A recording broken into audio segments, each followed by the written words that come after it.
Hello, good people of the internet. This is a slightly different video than what you're used to on my channel. I actually read one of the best articles I've read ever yesterday. And in fact, I listened to it because it was on Substack. It was written by my friend Rocco Jarman, who, if you are a regular subscriber, regular viewer of this channel, you would know him by now. He writes beautifully on his Substack. Now, when I read that article, honestly, the first instinct I had in my mind was that I do not want to record any other video before I've shared this article with my viewers here on YouTube. So I shared it with a lot of my friends on WhatsApp. I asked them to listen to it on Substack if they are not people who read articles. But if you are one of those people who actually read articles, the link is available down below in the description. Make sure you read that article by yourself. Turn off the video. I don't really care if you, as long as you actually read that article. But if you're here with me, this is a slightly different kind of a video because what I wanted to do was to read that article out loud on YouTube. And there's going to be some commentary from my side on top of it.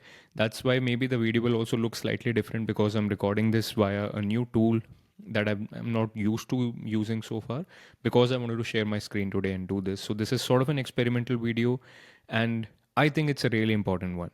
So without further ado, let's actually get started. If you're with me here, you want to actually go through this article with me. If you're not a subscriber of the channel, what are you even doing? Please subscribe.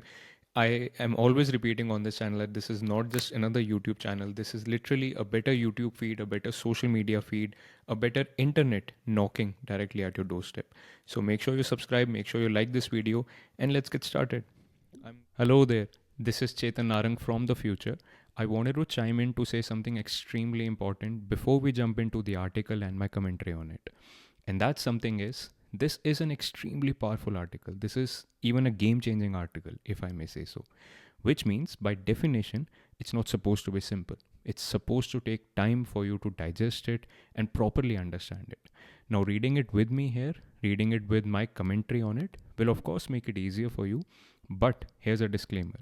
If there are bits and pieces in the article that don't really land, if there are bits and pieces that make you feel as if you want to reread it or re-listen to it, I hope you find it within you to normalize rereading it or re-listening to it. Because I think it's about time that we outgrow those poor habits we have developed of consuming everything, even important things, in 18-second shorts or reels on Instagram or YouTube. So I hope you normalize rereading it, re-listening to it. And with that in mind, I now invite you to tune back to Chetan Narang from the past. I'm gonna share my screen from here. This is gonna be a trial, so I hope it works out. I hope I'm sharing my screen. So this is the post. Rocco has written it and he has titled it, "This is not a Substack post." This is not a Substack post. And he says, if you read only one piece of my work this year, make it this one. This is not a Substack post. This is not normal and we are not okay. I'm not writing for why most writers write. I know something you don't, and what I know matters. It is of dire importance. We haven't got time anymore to ignore what I have to say for any other reason than the problem I'm articulating goes away.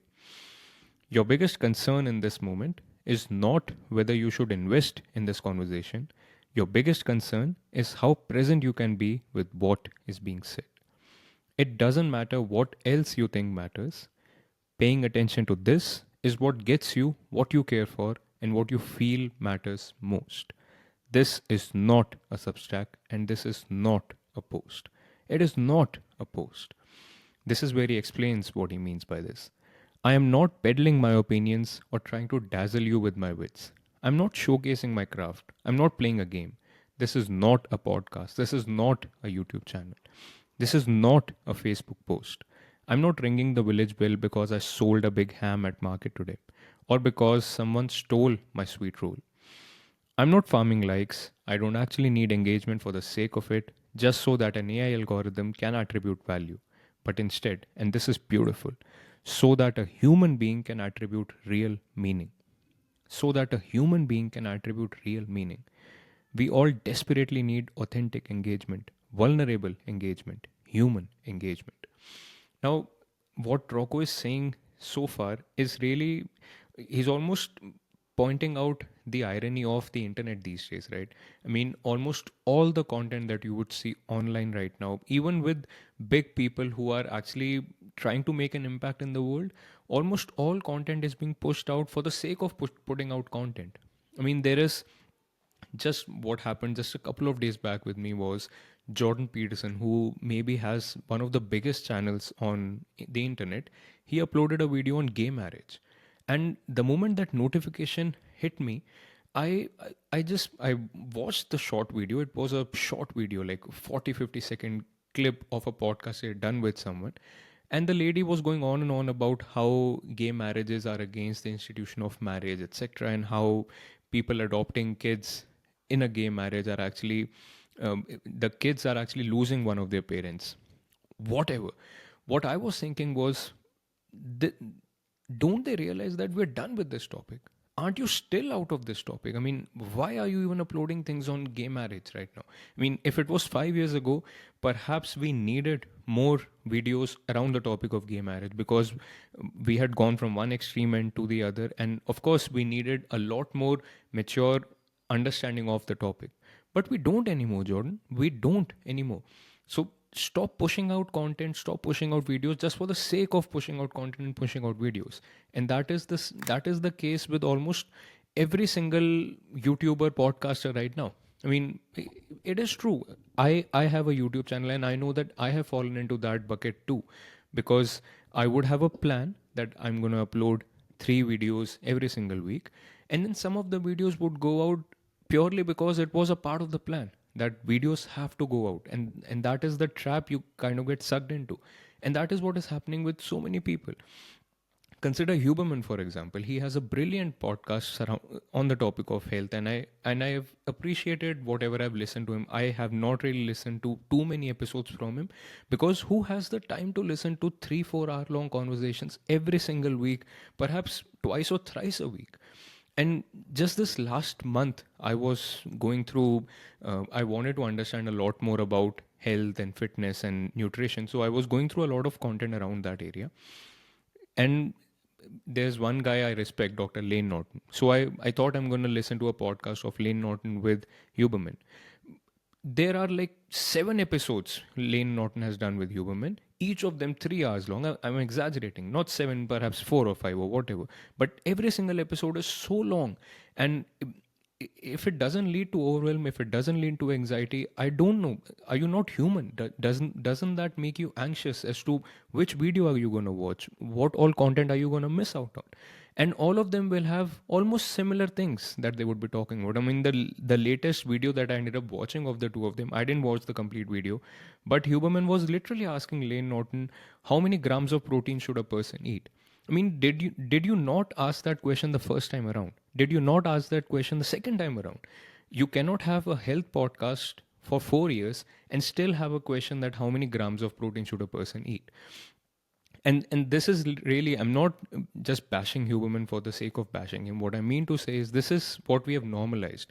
The same person goes on every single podcast, the same person goes on every single YouTube channel dozens of times and talks about the same things over and over and over again.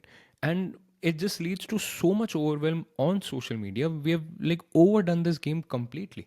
And lo and behold, a message that actually needs to reach out to people, authentic human engagement that needs to reach out to people, has to swim through all of that garbage to reach people.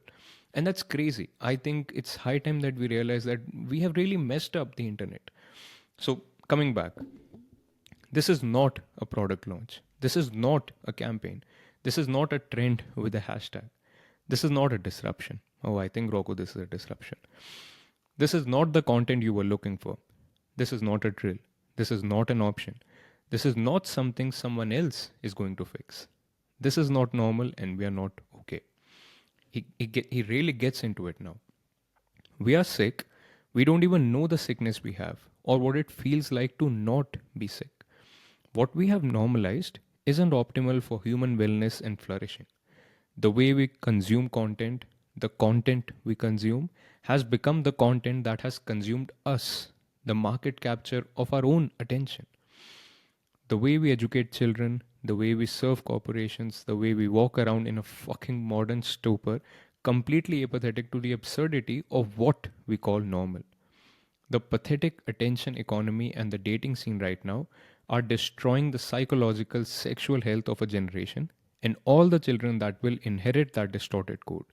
Politics is like bad reality TV, and hope is dying. Don't you realize this? Don't you think this is actually true? I mean, it all sounds very dramatic and it all sounds very, I don't know, downcast.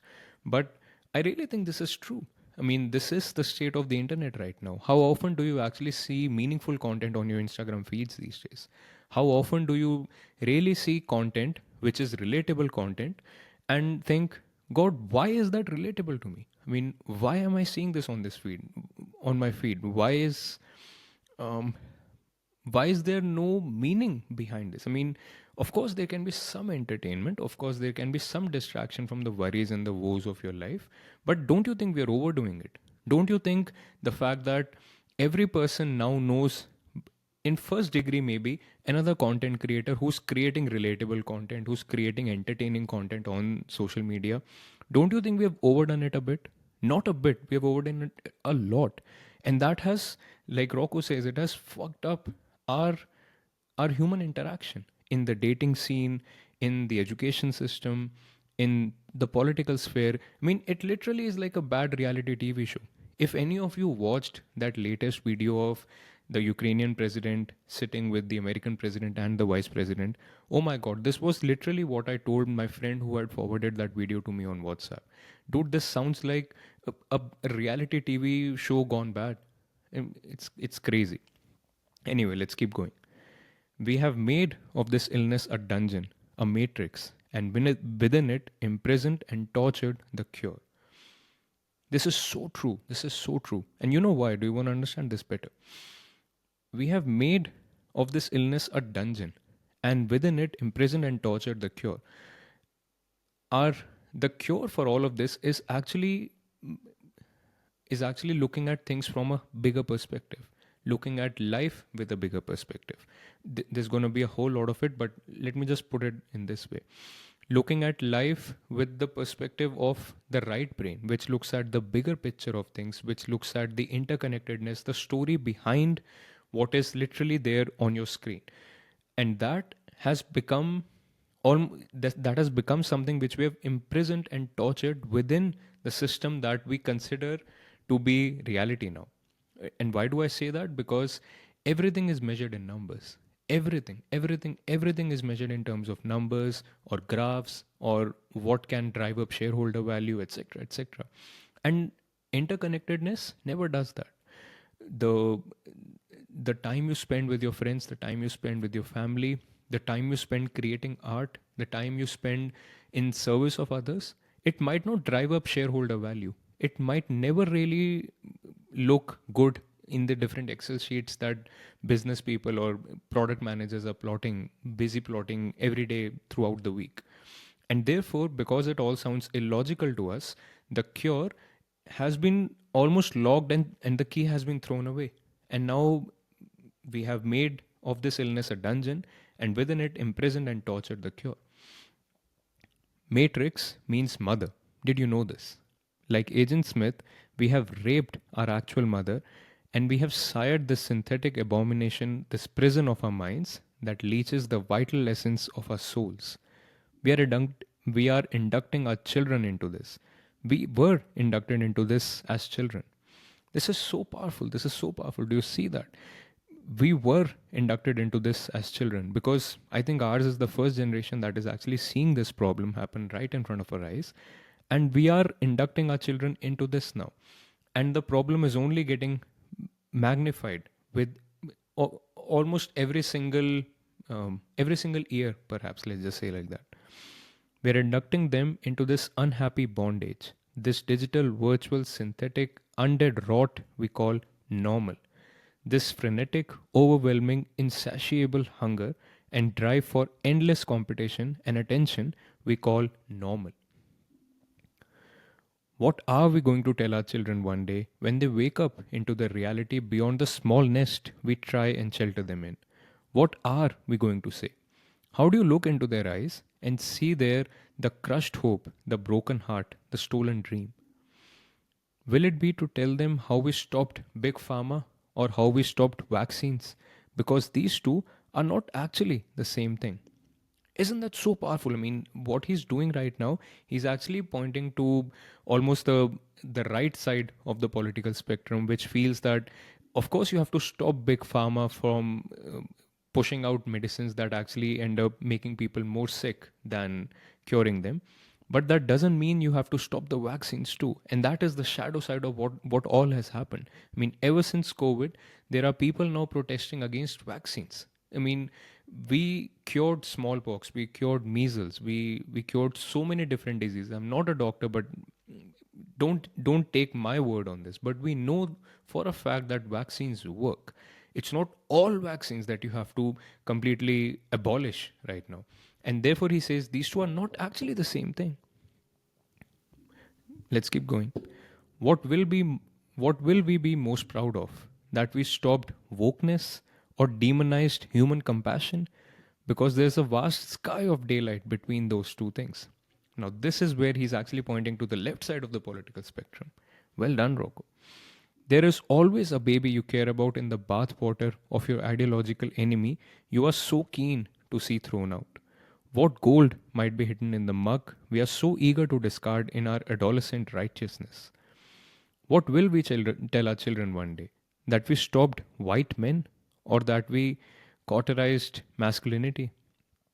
Because that boot doesn't fit us all. That crushing boot of toxic masculinity and dominance may well fit an older generation and a third of this one, but it does not fit us all. And and the human race doesn't do so well objectively without masculine men who are also allowed to be vulnerable and to make mistakes. How can they be the brothers, the fathers, the sons, the leaders, the men we want them to be if this is not allowed? And what he's talking about here is literally the toxic side, the shadow side of the entire movement against toxic masculinity. It's not to say that there is no such thing as toxic masculinity, but all masculinity is not toxic masculinity. Every time a man acts masculine, it's not toxic. We need masculine men. And for masculine men to be masculine, they have to be vulnerable too. They have to be allowed to make mistakes. Because how else will we grow? But again, this message to reach out to people, it has to swim through all the bullshit that Andrew Tate or Jordan Peterson will keep putting out throughout the year, throughout the week, in fact, in shorts, on Instagram, on LinkedIn, in YouTube videos, on podcast platforms, everywhere. And how do people actually judge what is real masculinity from toxic masculinity if what they keep seeing is all this garbage? It really is a desperate situation right now. How shall we say we helped the cause of humanity and the human family that we persecuted socialism and stamped it out, or that we persecuted fellowship by accident in our eagerness to stop that grifting beggar at the gate? Because not every form of caring for your village is a casting vote for entitlement. How can it be right to deny care and support to our neighbors? The very same care and support we would want if the shoe sat on the other foot. Do unto others as you would want them to do unto you. That is the golden rule that always applies. It makes no sense to punish people in need because of the inclination of the career opportunists and the feckless who pride themselves in taking more than they give. Our overvigilance on this problem leaves us blind to the parasitic elite class who benefit most from our neurosis. There cannot be one single whole answer to such questions. Now that's true, isn't it? I mean, I have expanded on only probably 10% of the problems that he has pointed out, but there are so many problems, and not all of them are pointed out in this essay too. And there cannot be one single whole answer to all of those questions. There cannot be a right or an only way ever. Not if the world keeps changing. Not if today is always an unfolding of what happened yesterday. It must be that our present reality is emergent. It must be that our problems and our questions are more like complex equations than fixed puzzles with predefined solutions. What got us here may not get us beyond here. Now, one of the most important things that I will point out here is it must be that our present reality is emergent. Reality is never a fixed thing. Life is never a fixed thing. Life with a capital L is never a fixed thing. It's always emerging. There is this natural force of what is happening from the past. There's this natural force we call evolution, which is always happening. And then there is the participation that different human beings are showing, and as a mixture of both of them, reality emerges. And life keeps changing. Our lives have changed manifold. I mean, over the course of my lifetime, I'm 32 right now, life has changed manifold. What was true and what was important when I was 10 is probably no longer even relevant anymore. We used to have pen drives back in the day. I don't remember the last time I actually used a pen drive anywhere. So our present reality is emergent, and our problems and our questions are more like complex equations than fixed puzzles with predefined solutions. What he's pointing to here is that, in fact, one disclaimer that I'll give you here. If you're thinking that this is way too complex, it's supposed to be. It's supposed to be. We do not live in simple times. So, the problems we face today are not simple. The solutions we'll have to find for them cannot be simple either. What got us here may not get us beyond here. There is a nuance. There has to be discernment. It has to matter more what is better, not just what is done. Have you heard someone get away with cheating by saying that's just how business is done? It has to matter more what is better, not just what is done. Now, this should pinch. This should pinch. This is not just true for business.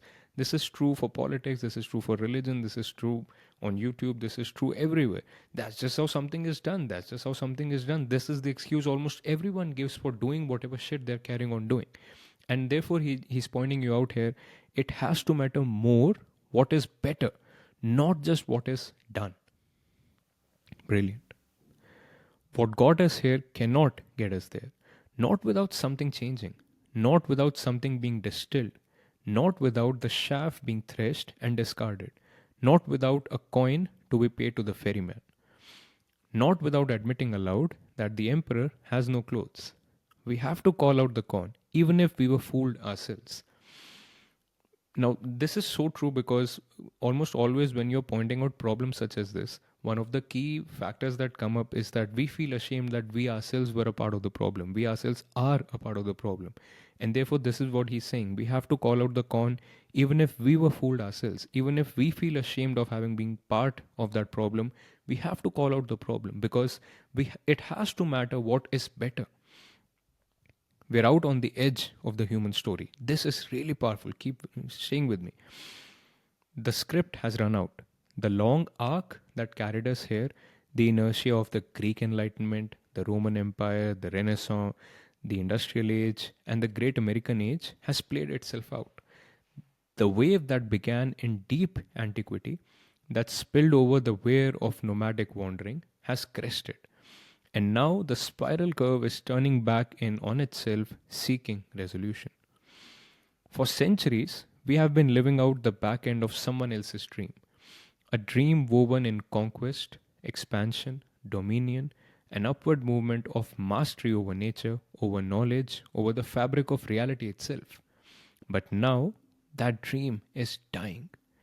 And we have not dreamed a new one. We have not dreamed a new one.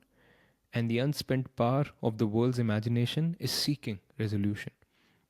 The sky has always been falling, and now all that momentum is seeking resolution. The tectonic pressure has been building without give, unable to break through all the concrete, the tarmac, and the fake lawn, and all that loaded plutonian energy is seeking resolution. Have you heard our astrologers telling us that Neptune is entering Aries? Have you heard them say how Neptune, the planet of dreams, illusions, transcendence, and collective ideals, is moving into Aries now, a sign of initiation, action, and raw will, and how this signals a shift from dissolution to ignition, from spiritual diffusion to radical emergence? Have you heard them explain how this augury implies that if we do not envision a shared dream, we will endure a shared nightmare. Are we not already enduring the shared nightmare? This is so powerful. The only way we go forward from here is if we pick up the pen and begin to narrate that story and assume full authorship. Because there is no scenario facing us where whose fault it is more relevant to us surviving of that scenario in the first place. Now, this is extremely powerful, because the way I understand what he's trying to point out is we have become so cynical as a society. We just want to put out the blame on the other team, on the other person, and just get away with it. Yes, job well done. We know whose fault it is. But this is exactly what he's saying. We are now at a situation where this is the game everyone is playing all over the place. And we are not solving the problem of whoever was suffering in the first place. So you can keep playing the game of this is your fault and this was this fault, this was this guy's fault, etc. But that is not going to solve the underlying problem. We have to become mature adults now. We have to take control of the steering wheel of the car we are all in, or at least some of us have to step up and do that and start to say that we have to survive the scenario that we're in. We it doesn't matter what got us here. It doesn't matter who started the fight.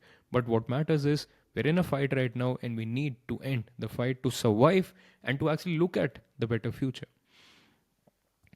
And the half of us that aren't distracted and miseducated are captured by the conviction that determining blame and sentencing is more meaningful than addressing the clear and present existential danger.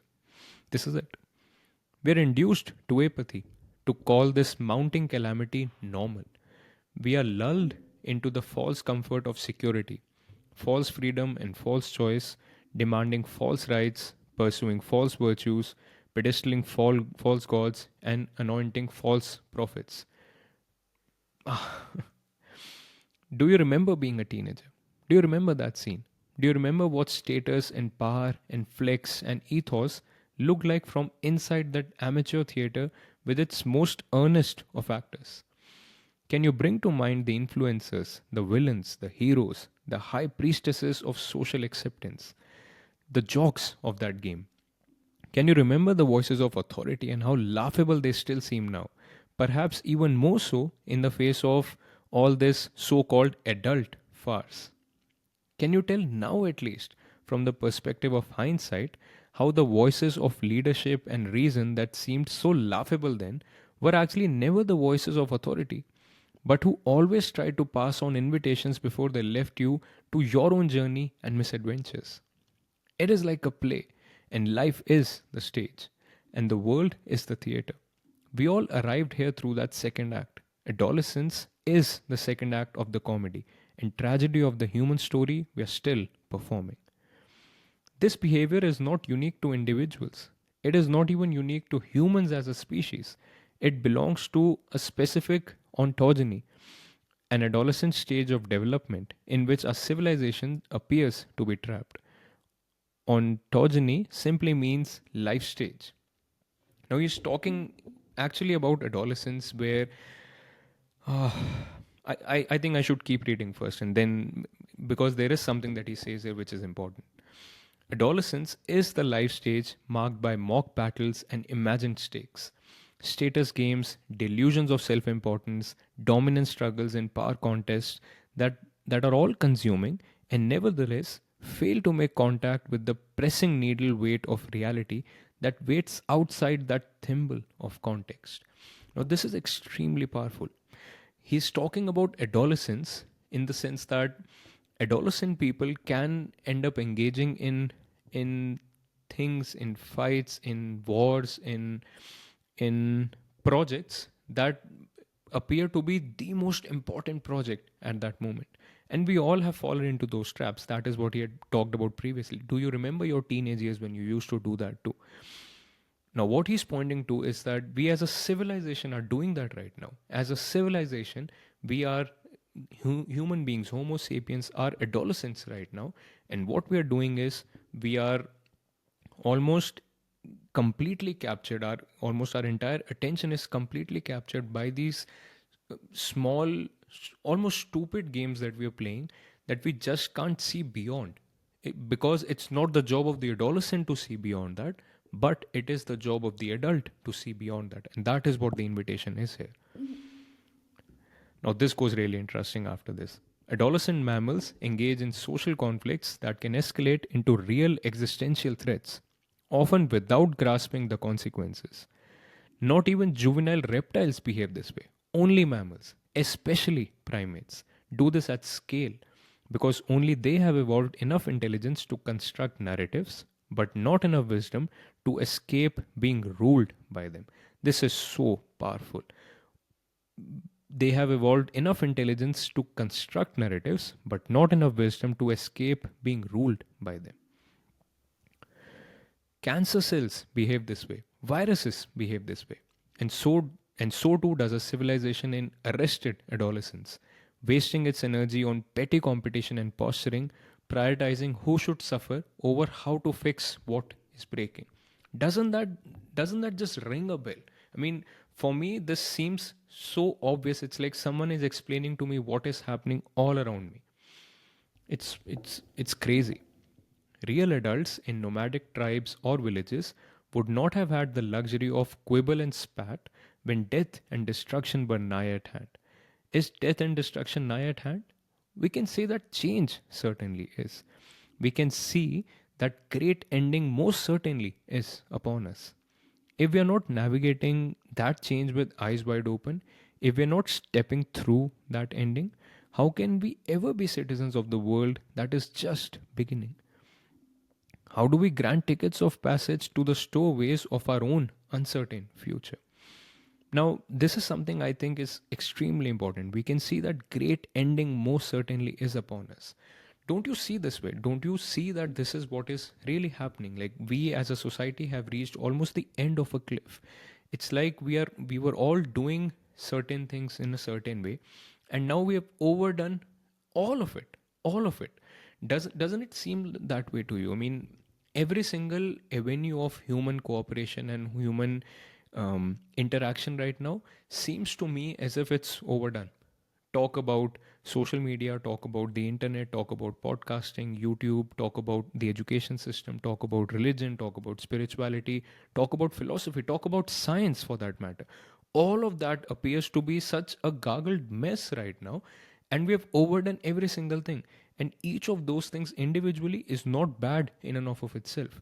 But coupled with all the incoherence that we have as a society right now, coupled with the fact that we have reached a stage where we have overdone everything, and therefore we need to have some sort of a paradigm shift so that we can actually step into the next way. Because if we don't, we also have the powers of nuclear weapons behind us, and there's a war happening already. And like I mentioned, the American president in that video actually was telling the Ukrainian president, you're playing with World War III, there's going to be a World War III happening, etc. I mean, if some crazy kook actually ends up pressing the wrong buttons, I don't know how those nuclear weapons work, but that is going to be fatal for all of us. Not just for them, not just for their enemies, it's going to be fatal for all of us. I don't think anyone will survive that.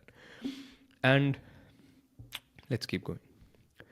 By definition, an adolescent is someone who makes adult demands and arguments while re-examining both ignorant of and neglecting of the survival consequences an actual adult would be required to face and carry if they consider themselves mutually responsible for the inheritance, survival, welfare, and legacy of the tribe. Whenever great change comes, endings were whenever great change whenever great change came, endings were inevitable. What got us here will not get us there. Our old wisdom and cleverness can become redundant. Our old certainties can be revealed to be incomplete. What meaning can we give to the skill of hunting for deer among trees when the forest is disappearing? This is how the Neanderthals disappeared, swallowed up by the change. What use is the cartographer's steady hand when the stars he charts have drifted from the sky? What use is even the best sundial at night? When the ship has already run aground, the priority stops being shoveling coal in the engine room or when you are going to get your portion of rum. When the ship has already run aground, the priority stops being even the lighthouse. It is no longer about the course that should have been taken, nor the warnings ignored or unseen. It is no longer about what the maps predicted or how the stars were read. When the hull is cracked and the tide is rising, the question is not how did we get here, but what do we do now? This is it. This is what we were talking about earlier, too. Any captain who still speaks of charts and compasses at such a time is no leader. They are a ghost, clinging to a world that no longer exists. The crew that waits for rescue will drown with the ship. The passengers who are waiting to be told what to do are sacrifices to the great ocean of meaning. Now, the only wisdom that matters is the wisdom of necessity and readiness. Who knows how to build a fire with driftwood? How can we find fresh water beyond the wreckage? Who can read the sky for weather, the land for food? Who understands that survival is not returning to what was, but learning to live with what is imminent and arriving? If wisdom is a blade, then time is the grindstone, blunting the old edge, demanding a new way to hone the blade to a new sharpness. Necessity is the whetstone, and maturity is the wisdom of necessity.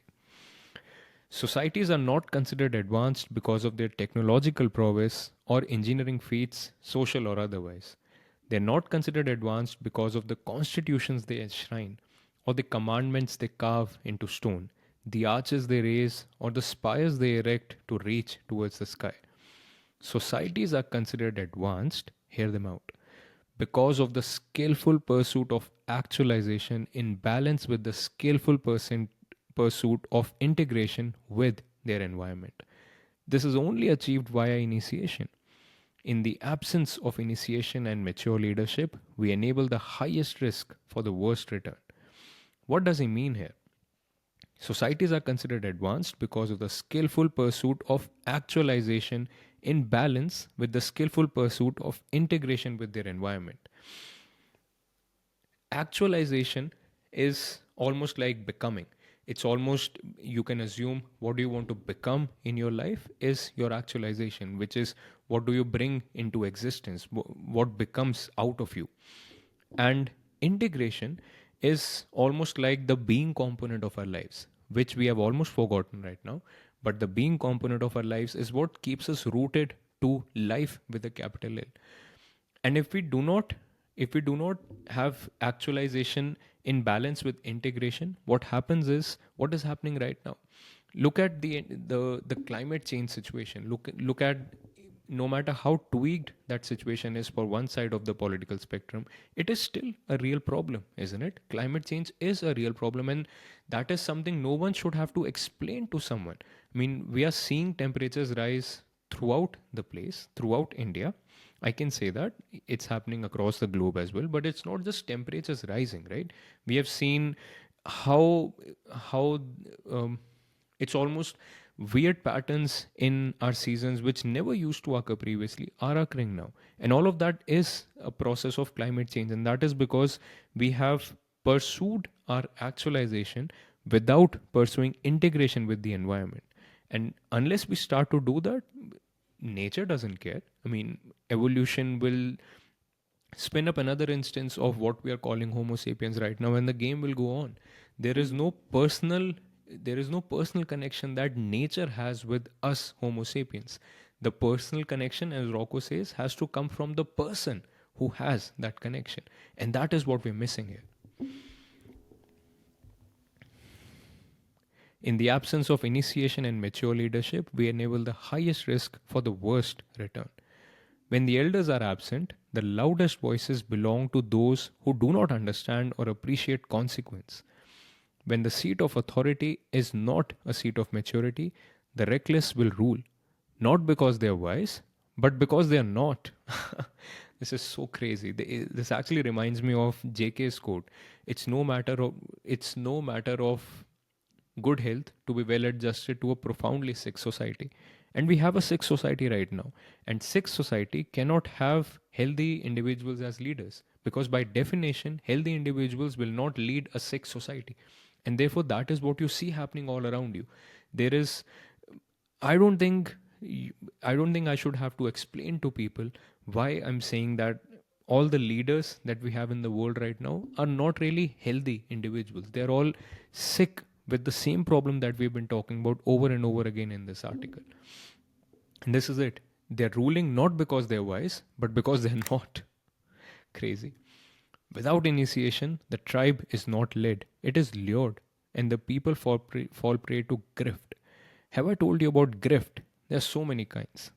Do you understand what grift means? Let's just Google this very quickly. Grift means engaging in petty or small scale swindling. And swindling means using deception to deprive someone of money or possession. So, conning someone. There are so many kinds of grifts, he says. While the seats of authority we uphold are not seats of maturity, for everything we care about as humans, there is a grifter and a grift. And what is more, the whole game we are playing is itself a grift. Let's read this again. While the seats of authority we uphold are not seats of maturity, for everything we care about as humans, there is a grifter and a grift, and what is more, the whole game we are playing is itself a grift. While we enshrine power instead of integrity, confidence instead of vulnerability, and tenure instead of calling, while we are like adolescents in our appraisal of meaning, everything we think matters will be subverted into grift. Scientific grift and spiritual grift, the leadership grift, liberal grift, libertarian grift, socialist grift, and conservative grift, religious grift and atheist grift, masculinity grift, feminism grift, straight grift, gay grift, trans grift, the great corporate grift, and the dazzling entertainment grift, the education grift, the healthcare grift, the charity grift, the investment grift, the stoic grift, the martial arts grift, the influencer grift, the entrepreneur grift, the podcaster grift, the YouTube grift. What he's literally mentioning is what we've been talking about throughout this video, really, that each part of the human cooperation spectrum right now, each avenue where human beings cooperate is full of this grift, is full of this overwhelm that we have helped create. Grift is what happens when we stop seeking mastery and settle for marketability, when we let symbols of meaning be turned into commodities. It is not that these things, science, spirituality, politics, identity, health, learning, discipline, are false. It is that in a world where nothing is held sacred, even truth is for sale. Oh my God! Do you understand the power of this line? In a world where nothing is held sacred, even truth is for sale. And isn't that what is happening all around you on social media right now? Isn't that what is happening all around you on the entire internet right now? The society we have engineered promises prosperity, welfare, and legacy for a certain elite class only. These are the grifters of the modern game. The top, I don't know, 10% of us. Our situation is predicated on a belief that eternal growth can come from a closed system, and that eternal growth is paradoxically only possible if the disempowered players are kept in a state of fear and scarcity. Wow. Any situation where lower classes are necessary but unappreciated is a situation that is not stable. Any situation where lower classes are necessary but unappreciated is a situation that is not stable. Systems that are not mutually supportive are not stable or sustainable. If you can understand this fundamentally, and if it can become bigger than the story you've been holding on to, then this should be the most important thing in the world immediately. We have to expose the grift. We have to wake up out of the modern game. Oh, isn't that so true? Isn't that so true? I can relate to it for sure.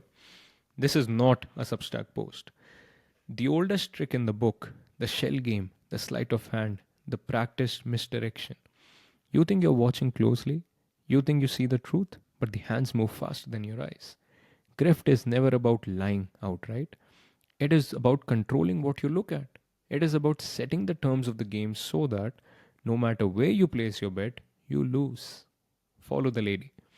Science sells certainty, but certainty is a pursuit, not a product. Spirituality sells enlightenment, but enlightenment is now a brand. Politics sells solutions, But the problem is their business model. Education sells knowledge, but knowledge has been replaced by information, conformance, and debt. Healthcare sells healing, but the sickness is more profitable. Follow the lady. The trick is simple: keep people invested, keep them playing, make them believe the answer is just out of reach. Just one more payment, one more vote, one more step out on the plank, one more rung on the ladder. Make them suspicious of the other players, never of the game itself. And when they start to notice, when they hesitate, when they start asking questions, move the hands, shift the cups, change the rules. The lady is always one step ahead. Unless, unless you stop playing, unless you look past the game, past the hands, past the spectacle, unless you refuse to follow the lady and start watching the ones who move her. Now, this is tricky. Who is the lady?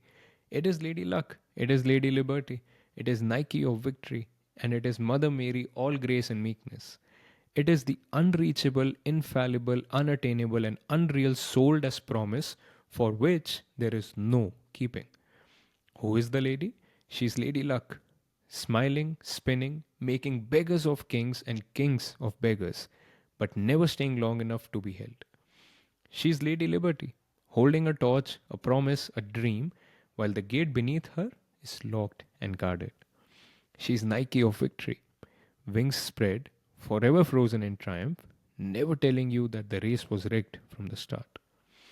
She is Mother Mary, all grace and meekness, purity incarnate, a standard no woman could ever live up to, an ideal that was never meant to be real. She is the unreachable, the infallible, the unattainable, the unreal. She is the prize that is always just beyond reach, the promise for which there is no keeping. She is the bait, the icon held up to keep you playing, the little red notification above the icon that promises validation and draws you back into the game. Ah, the revolution that never arrives. The revolution that never arrives. The fairness that is always on the horizon. The fairness that is always on the horizon. The justice that must wait until after the next war, the next election, the next donation. The freedom that will come if you just follow the rules. Follow the lady, watch her, chase her, bet your life on her, your time, your faith, your work. And when you finally realize she was never meant to be caught, when you see that she was never running, only retreating, only receding, only luring, then you will know. The lady was never real, only the hands that moved her. This is so powerful. I don't think I need to explain any of that really. Oh. For a start, it would mean that we need no moralizing in our religion, no false claims in our theologies and spiritual traditions. Now, this is where actually I think Rocco starts to talk about a bit of the solution. And let's go over it now. For a start, it would mean that we need no moralizing in our religion, no false claims in our theologies and spiritual traditions. Either we admit it was story, a metaphor, or we lose our way. It has to mean no more. Let me wait here. So, what he's mentioning up to here is the fact that our religions, we have to accept the fact that almost all of that was story. Almost all of that was either story or metaphor. They were never meant to be taken literally, people. Islam, Christianity, Hinduism, Jainism, Buddhism, every single religion has made that mistake at some level, some more than others, but every single religion has made that mistake. And if we have to course correct, we have to understand that they were either story or metaphor. And we have to course correct. It was never someone else who came from above and gave us that story. It was always us human beings, not sitting in front of their laptops and going live on YouTube and whatnot, but people interacting, people collaborating and coming up with these stories. It was always us human beings. And therefore, the next religion, that's not the right way to say it, but whatever religion, whatever we build on after all these religions that we have built previously, it has to be free from false claims. It has to be free from moralizing. It has to be free from these stories and these metaphors which were taken literally, right? It has to mean No more complex philosophical debate that only highly educated nerds can parse. This really hits home for a lot of people, I hope. It has to mean none of the virtuous indifference that Stoicism covered itself with. It means no fucking about with starseed ascension bullshit. Either you're part of the solution or you're part of the problem. If your participation in our struggle justifies in you what feels like a cop out fantasy to the rest of us, then at least show the courtesy of acknowledging that the rest of us are not wired to play the game on such cheat codes. For some reason, we are invested and don't want to switch games when things get challenging. Some of us are wired to defy, to evolve, to transcend as a team, to lead, to help row. We find meaning in chopping wood and carrying water for tomorrow and for the village. Now, I want to say some things here, but I think Rocco will talk about Buddhism and non duality and Advaita Vedanta going forward, and therefore, I think we should discuss that first. It means we even ask Buddhism to acknowledge the same. Yes, that dharma also has to mean that while some are called to return to source, the collective human soul, just like the individual soul is a battery and only half the current is consciousness returning to source, the other half is the persistence of experience, the will towards actualization. Buddhism developed an essential technology we do not want to lose, but all said it is a project whose ideal is to end the human project. Advaita Vedanta is much the same. Once we are all liberated from the wheel of birth and death, if our only aim is to get there, not how we get there and why, what then? What possibly holy meaning might we not create through participation and legacy instead of shuffling gracefully towards the nearest exit? We do not we do not only need compassion, we also need actualization and defiance. The idea that every person can pick up the yoke of human change as we plow and pioneer our way towards an infinity of fulfillment and meaning. Oh, this is so powerful. I hope this was obvious to everyone who was listening to this, but Buddhism and non duality and Advaita Vedanta, all of the highest points of Eastern spirituality, they are beautiful practices, but they can actually end up making people believe as if being spiritual, being peaceful with life, is supposed to mean to just sit down and just be silent and just accept everything the way it is. And while that is powerful and that might be the dharma for some people, it is not the dharma of everyone. I don't think I need to explain that anymore. I don't think I can do it better than what Rocco has already explained here. So let's keep going. This means we need to take a serious critical look at yoga, breathwork, somatic consciousness, and meditation. We need to wrest them away from the shallow clutches of their effete expressions and from the grifters. We are urgently required to begin to understand why these are so crucial and fundamental to our integration. We need to understand the vital utility of fasting and moderation, surrender, and their causal relationship with renewal and abundance. It means we need to have an interdisciplinary conversation about actualization, authenticity, initiation, agency, and therefore consent. What does it mean to become fully realized within a world that constantly shifts beneath us? How do we navigate the tension between self expression and social coherence without reducing identity to a marketable product?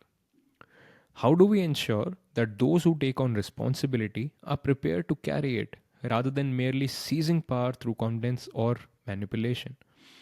How do we cultivate the ability to choose wisely in a world that profits from keeping us distracted, dependent, and reactive?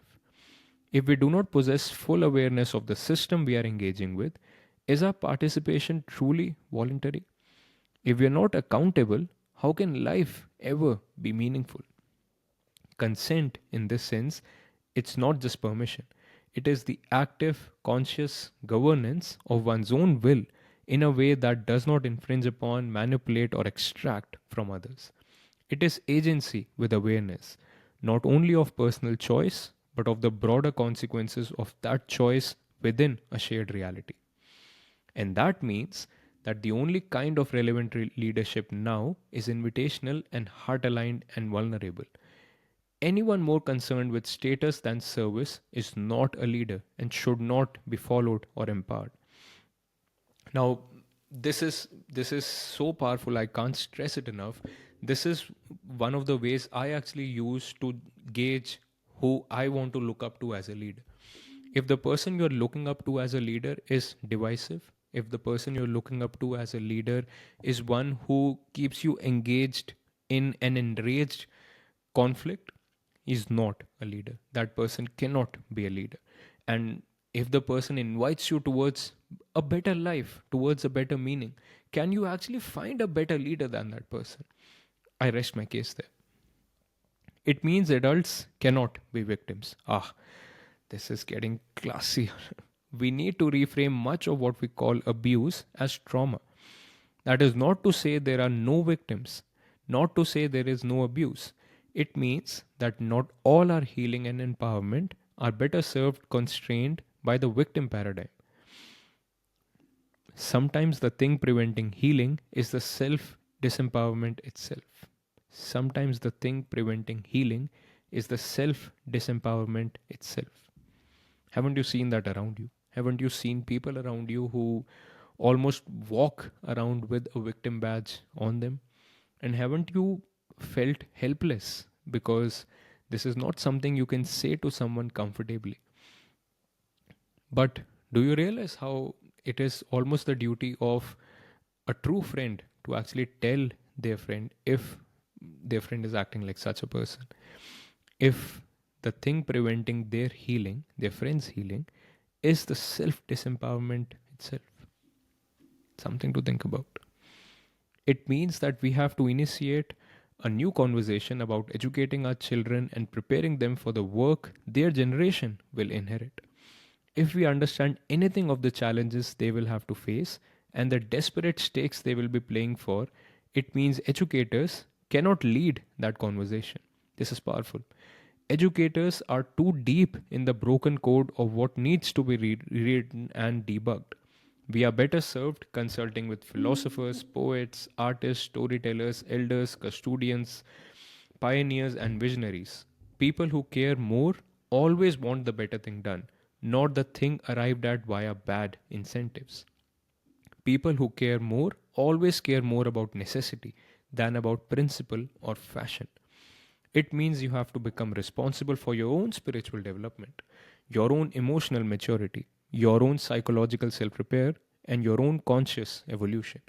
It means we start caring less about careers and arbitrary titles and made up accomplishments than we do about craft and calling. It means apprenticeship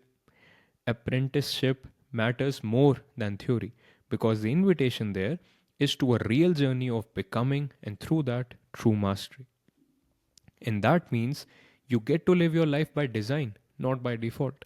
You get to learn why you came here, what matters most to you, and how to love yourself so much that you become your own best friend, your own best person. It means you get to explore your genius and your truth. You get to give yourself the permission to be fulfilled, to be defiant, to be small, to be strident, and then also to be a fool. All of these demand their own sacred forms of courage. And that means we all get to be hopeful again. It means we finally begin to appreciate that shame is a Trojan horse virus smuggled in as prudence on the loud signal of our good conscience once it has been warped by morality and subverted by miseducation.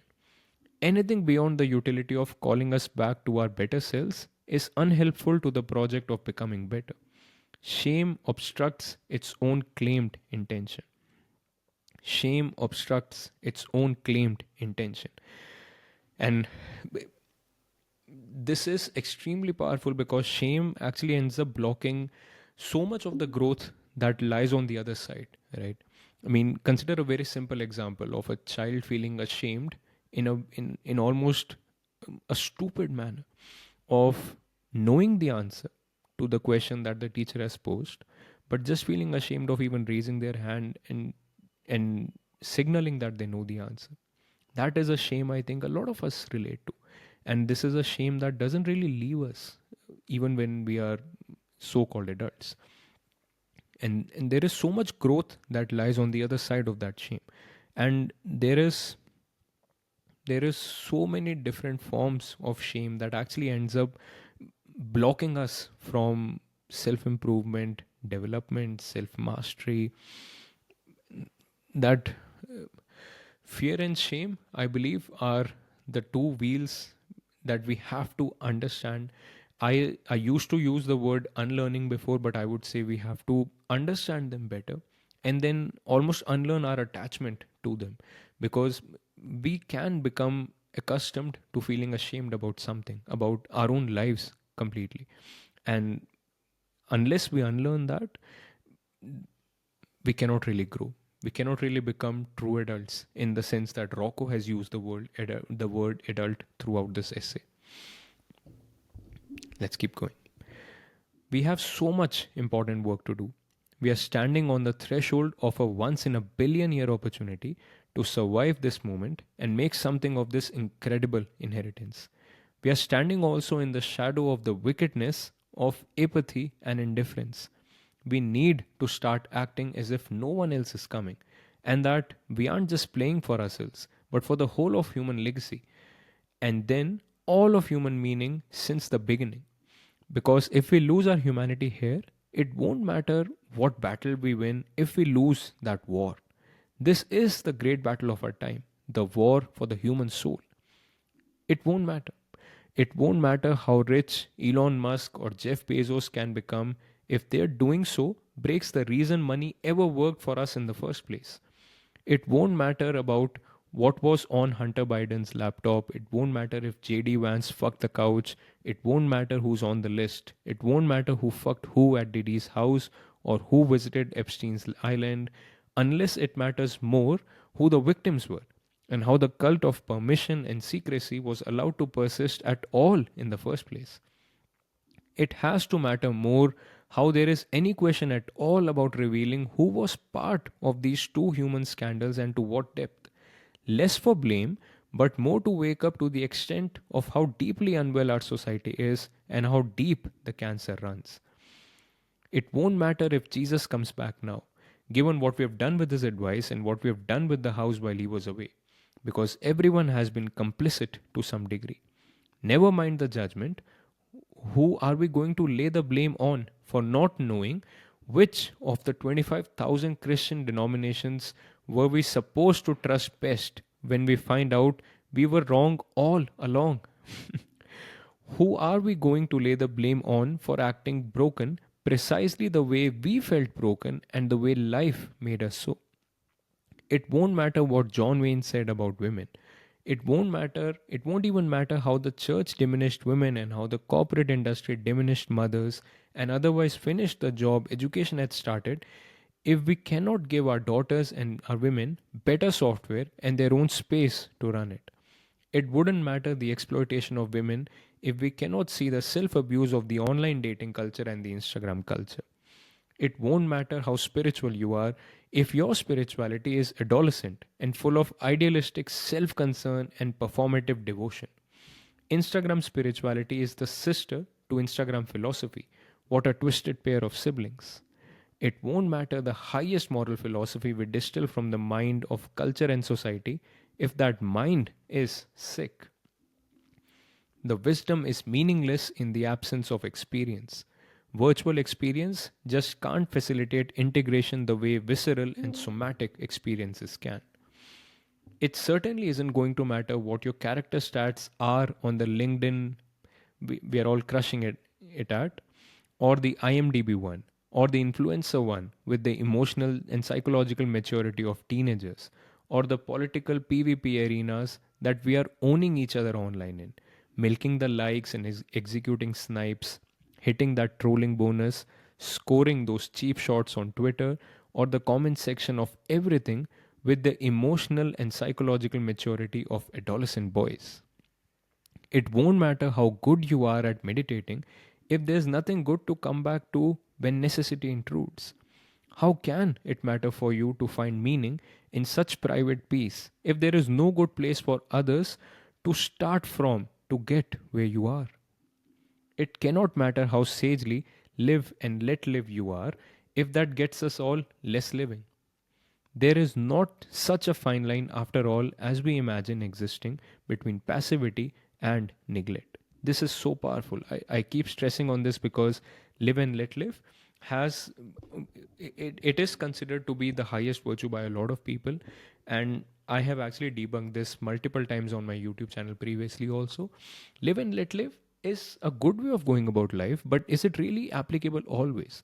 I mean, if your child becomes a drug addict, do you want to practice live and let live in that scenario? If your child starts to abuse themselves with alcohol and cigarettes and drugs and all the rest of it, do you really want to say, I'm just practicing live and let live?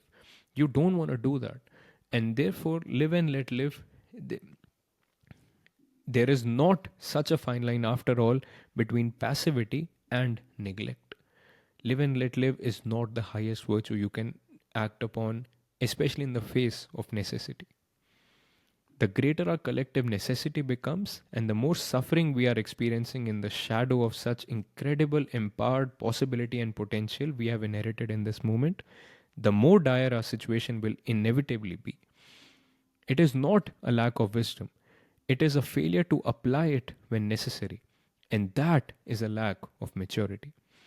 Anyone still arguing now is a liability to our legacy, is not an adult, and is therefore a bigger part of the problem than they are of the team. I've been banging on about all of this for 4 years. I didn't start yesterday when it became so obvious. Please don't be the one that looks the other way this time. This matters. Your biggest concern in this moment is how you face this moment.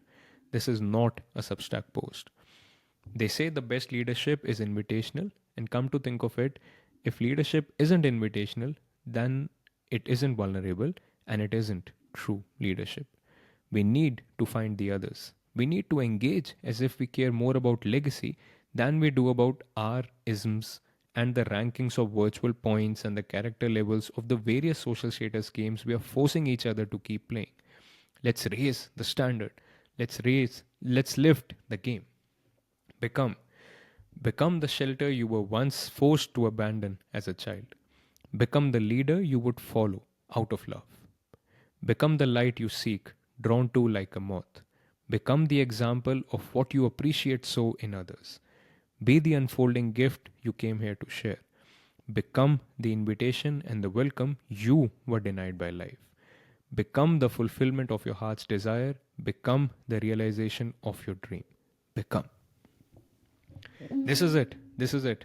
I don't think I need to add a lot more. In fact, I'm going to also read out what Rocco talks about towards the end, because this is the community that we're building together now.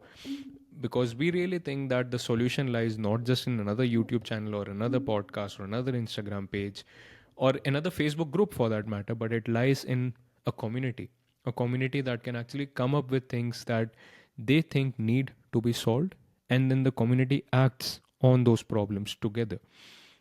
Everyone plays a part. If your part is actually solving a problem, you solve that problem. If your part is creating a video on YouTube, if your part is calling more people towards the community, if your part is simply sharing some of the content pieces that actually help lower the temperature down in the room that you're in, any of that can be the part you play. If your part is small, play it with grace. If your part is big, we hope you play it with humility. And that's it. That is the underlying um, ethos of a better way community, which is what Rocco talks about here. I'm starting a community to embody this pro human ideal and make it live in the world. I am intent on building a bridge to tomorrow that need leave none of us behind, framed in adult straight talk that speaks to the human condition, the equation of our complex challenges, not just the endless lists of alternative facts. How about you? Aren't you done trying to do what is most necessary via broken games? Aren't you done bowing to immaturity? I know I am. I feel I'm done trying to reason with philosophers. I feel I'm done overplaying to an audience of Philistines and boors. I believe I'm done engaging with NPCs as if they were real. Can we done helping grown-ups who aren't complicit in their own growth? I'm done talking for now. Won't you let me know that I've been heard? Thank you, Rocco Jarman. I hope you were heard, Rocco. I hope you were heard here. Now, I know that I want some rest now. I don't know how long this went. Maybe this was more than an hour. But really, if any of this moved you, I honestly don't know if I did justice to the beautiful article that Rocco has written. But I know for a fact that people don't like to spend much time reading these days for whatever twisted reasons. You do you. If you want to read this entire article, make sure you go through the Substack. But if you are with me here, I hope you have been moved by at least some parts of what Rocco talked about throughout this essay. This was not really an article, this was a complete essay. I hope you heard it. I hope you are moved by it. And the better way community that Rocco talked about is going to be all about agile. So we do not know what exactly it would look like, but what we know is it'll it'll hit you in the heart. It's almost as if when I was sitting with Rocco and we were discussing how do we want to go about doing this, he said I want it to be platform agnostic, in the sense that you know how when you're young, you're sitting with your friends and you just decide one day that we're going to start a band. Now, the band starts afterwards, but it lives in their hearts. So it doesn't matter where the band is, because the band is in their hearts. That is how aligned we want people to be with our community, with this A Better Way community. So for now, we have a Facebook page. For now, we have this YouTube channel. We have Rocco's Substack. I think we're coming up with a new Substack as well, so that we can connect directly with people, directly into their inboxes, so that every single post that we share reaches you directly. And you also have an opportunity to let us know what new things you want us to talk about, what solutions we can talk about. Because I know this was probably an hour and a half of Rocco talking a lot about the problems that we face. He also did touch upon a few solutions, but we want to be explicit with solutioning as well. So that's it. That's it, you good people of the internet. I am tired now, so I think I wanna go and hug my wife and hug my mom for some time, and I'm just gonna sit and relax for the rest of the evening. And in fact, while I was reading all of this, I thought this will actually make a good podcast episode as well. Because I don't know if everyone would want to look at me reading all of this, but perhaps you would be comfortable listening to me while you're driving a car or something. I hope you actually pay more attention to this. So I hope you're not driving a car when you're listening to this. If you are, I hope you go through it again. So that's it, you good people of the internet. I one more invitation from my side. Check out the pinned comment of this video, because that is how we are agiling our way through this entire mess. I wanted it to be agile in the sense that because we do not know what manifestations A Better Way would take going forward, we will keep these pinned comments on these videos on this channel always updated, so that people can track and follow wherever the Better Way community is hanging out. That's it. That's it. Literally, that's it now. I think I need to rest. Until next time, peace out.